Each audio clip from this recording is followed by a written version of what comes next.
del nacimiento de la Organización de las Naciones Unidas, todavía nosotros hablamos, y yo tendría que decir con vergüenza, de una causa palestina.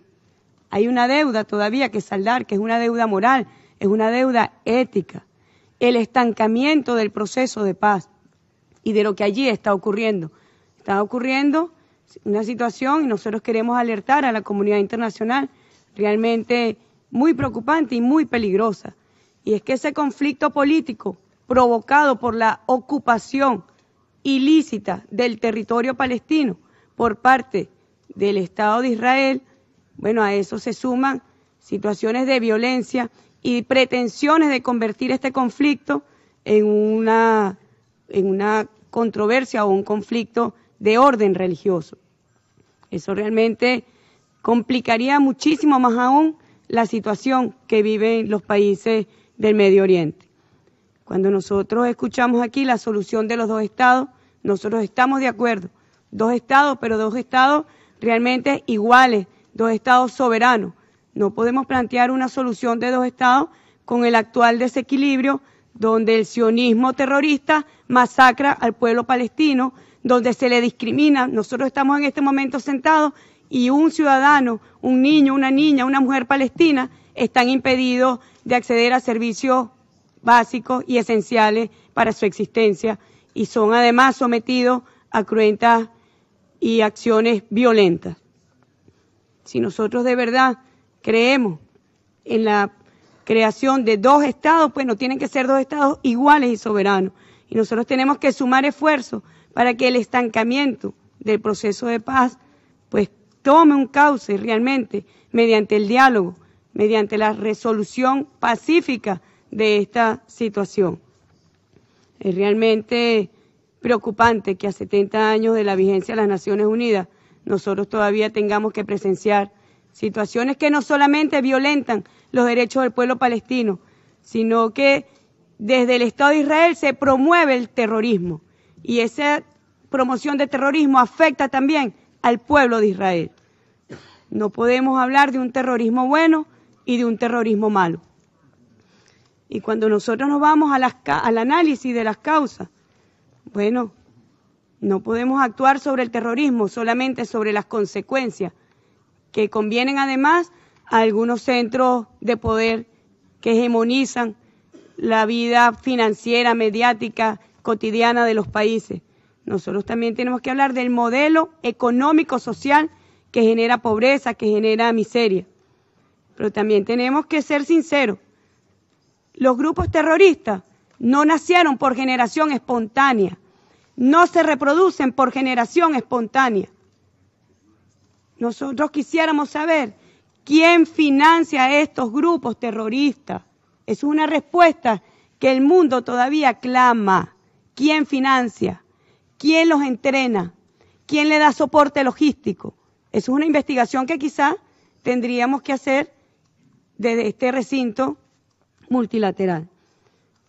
Es muy desalentador escuchar en un recinto como este, a sus 70 años, cuando hacemos revisión de los principios que rigen el comportamiento de los estados iguales y soberanos, es desalentador escuchar del excepcionalismo arrogante, unilateral y belicista. Eso no puede tener cabida acá.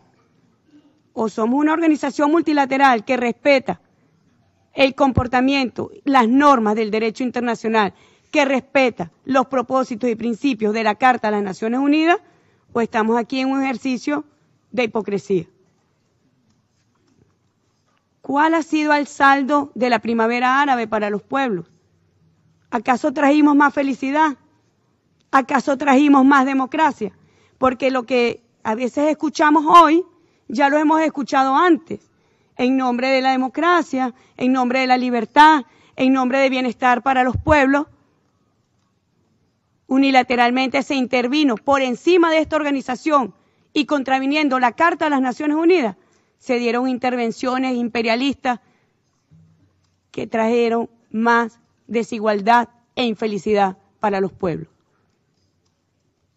¿Cuál es el saldo en Irak? ¿Cuál es el saldo en Libia, en Afganistán? La destrucción de los estados soberanos. ¿Y qué queremos hoy para Siria? Lo mismo. ¿Es que acaso la foto terrible de un niño sirio a las orillas de una costa no nos duele, no nos toca el alma, el corazón?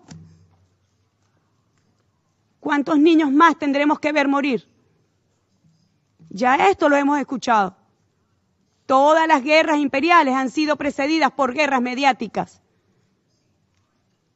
por mentiras, debe decirse francamente al mundo. Han sido mentiras los que han originado las intervenciones de estos países en el Medio Oriente, en el norte de África. Y 10 años más tarde dicen, era una mentira, pero nos equivocamos, aprenderemos la lección. Pero históricamente lo que hemos visto es que no se aprende ninguna lección. La sensación hoy es que esa lección la humanidad no la ha aprendido. O yo no diría la humanidad, yo diría los centros hegemónicos de poder.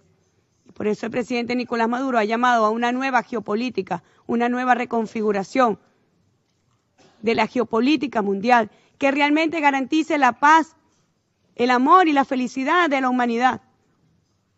No podemos combatir el terrorismo con más violencia. Ya sabemos qué es lo que va a pasar. Cuando gobernantes no son de la complacencia de los centros hegemónicos del mundo, entonces se montan estos teatros. Y las consecuencias, más miseria para los pueblos, más violación de los derechos humanos, más desigualdad. Si vamos realmente, y si realmente tenemos compromiso para combatir el terrorismo, tenemos que hacerlo desde la sinceridad, desde la franqueza, y que las lecciones del pasado que ya han ocurrido realmente nos llamen a una reflexión y a un accionar distinto.